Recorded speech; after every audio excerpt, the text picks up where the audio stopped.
buying somebody else's LUT, your favorite creator's LUT, for example, is not going to actually be as simple as a plug and play like they tend to make it seem like it's going to be.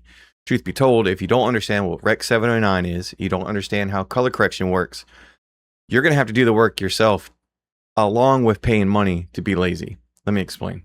We live in a world where it's either you're hustling, or it's like a hustle culture, or it's like a I deserve it, or give me, right? Consume phase, I guess, in a way. But I want you to take a minute, and I don't want to reach in anybody else's wallet, but I want to explain something, because in my path of trying to understand, I guess, the learning photography and videography, and just learning how to create instead of consume so much,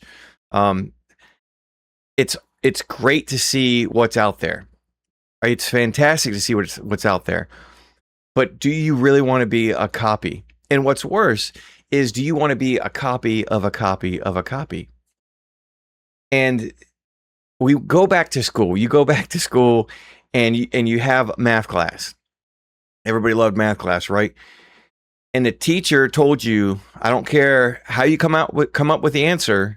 If you do it in your head, I want you to show your work. And why was that? Why was that? Well, one, it was probably first and foremost to make sure you weren't cheating, copying off your neighbor, i.e. grabbing a LUT from somebody that's selling LUTs.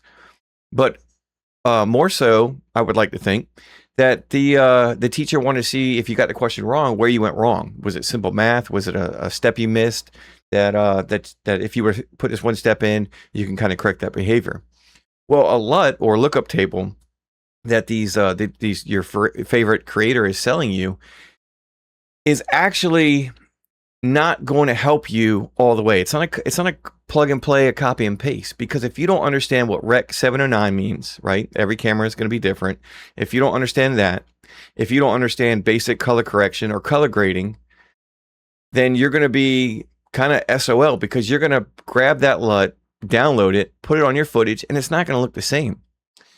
And how I came about this is, I've seen it countless people. I've never purchased one. It has nothing to do with. It has nothing to do with me, on my high horse on that, because I'm clearly still learning. I am clearly learning, and I have a long way to go. But doing my own research and kind of just finding out what questions I have, which only provided more questions. I presented the problem where I had a GoPro on my other channel, a GoPro, which I love the color science behind the GoPro, but that DJI Action 6, I'm enjoying that camera more, the action camera more, for what I'm doing. But if you look at the two cameras, they're very different. The color science is very different. So I had to figure out how to match those together. Create a preset. Adobe Premiere Pro calls them presets, but essentially the same. And every camera has, you need to convert it to Rec 709. What Rec 709 does is a standard color space that will get you download for that specific camera. Okay, so if your favorite creator has a Canon and they're shooting in some sort of log or flat profile, what is that? Log or flat profile, they tell you to shoot in log, D-Log M, or some sort of log footage, like my DJI Action 6 is D-Log M. What that does is it flattens everything out, everything looks washed, grayed out, takes saturation out, but it preserves more data in it, more information, so that when you add that Rec 709, when you add that color space to it, to get more of a natural look on your tablets, on your YouTube, whether you're viewing it on the TV, whether you're viewing it on the laptop screen, the phone, for example, right? It brings it to a standard color space. You still have to tweak that, okay? So Rec 709 has to go on top of your footage, right? That's first and foremost. And then you have to match it between the two cameras, or you have to match it to your specific preset or your LUT that you want to create. But if you download somebody else's and they're using a Canon and you're using a GoPro, or they're using a GoPro and you're using a Canon or whatever, you still have to tweak it. So it's like buying half the problem, or buying half the answer and creating more of a problem.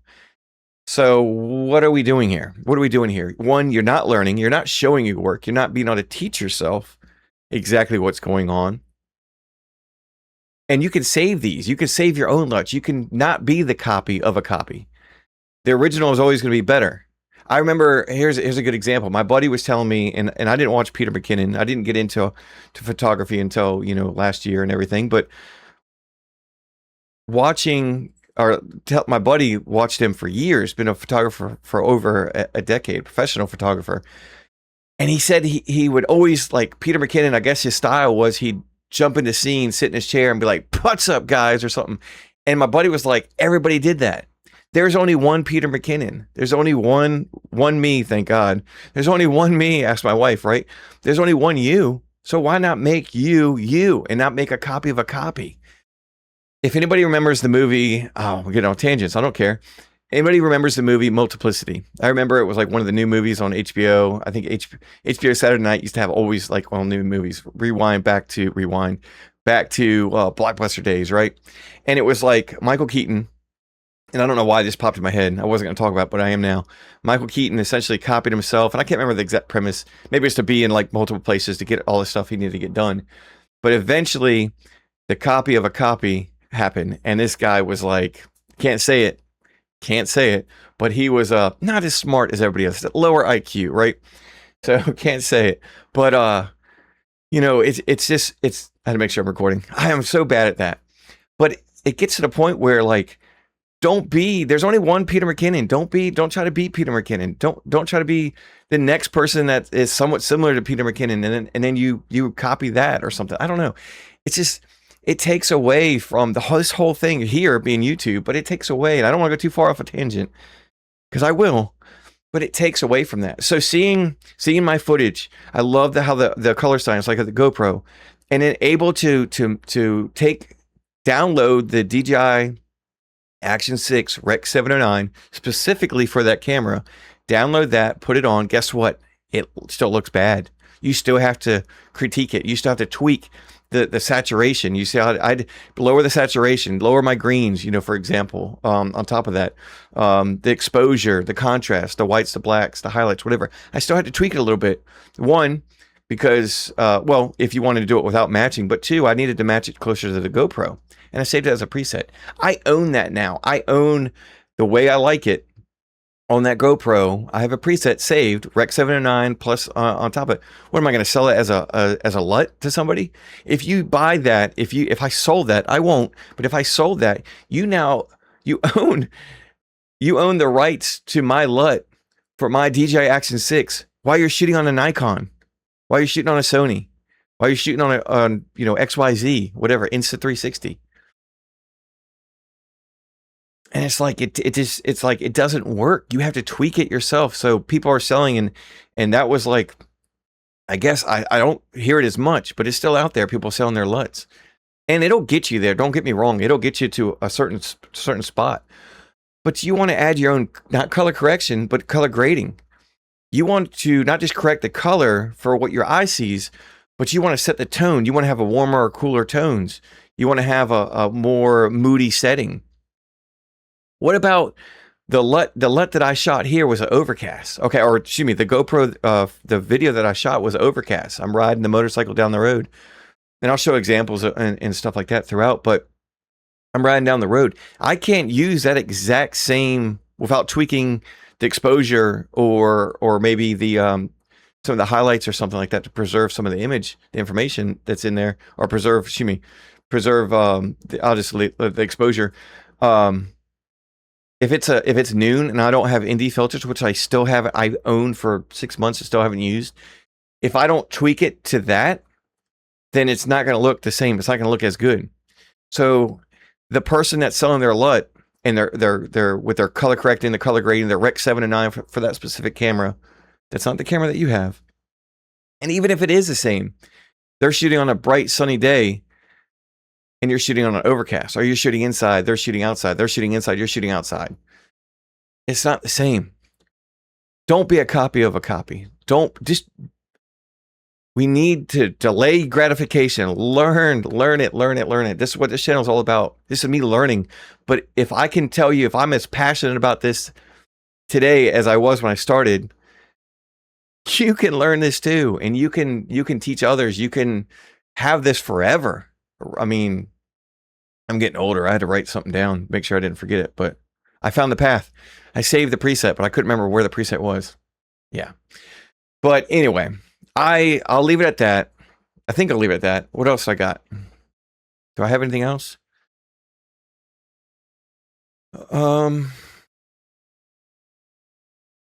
Yeah, that covers everything. Everything I want to talk about. Actually, I have notes. I need to start taking notes, stay on task. Just bullet points. That's all I need. I don't need notes. I don't need turn-by-turn directions or word-by-word directions in this case. But nothing about a LUT is magic when it comes to what you're buying, what you're purchasing. And if you want to purchase that and you just want to tweak a little bit here and there, then so be it. But it would behoove you, I would urge you to, if you're watching this video, if anybody watches this video, if anybody watches this video, just learn. You've got a lifetime to learn this craft, this hobby. Whether it's, and I say that a LUT, I should say preferences, this is for video. Okay, so for videos. We're not talking Rec 709 for photography, but there's still presets that you can save for photography too. But man, why would you not want to learn how to do this? Why would you not want to memorize, or why would you want to memorize a Scantron or peek at your neighbor and not know it? I don't know. Other than instant gratification. And that's the world we live in. This channel does no shorts. This channel knows no shorts.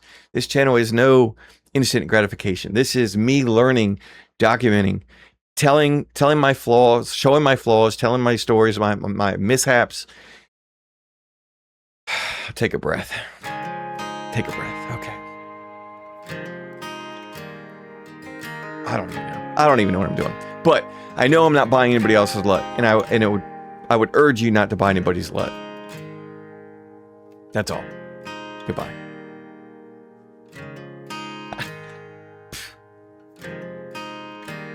What's up, guys? Nah. Goodbye, guys. Let me get out of here. I'm so glad I hit record. I gotta go.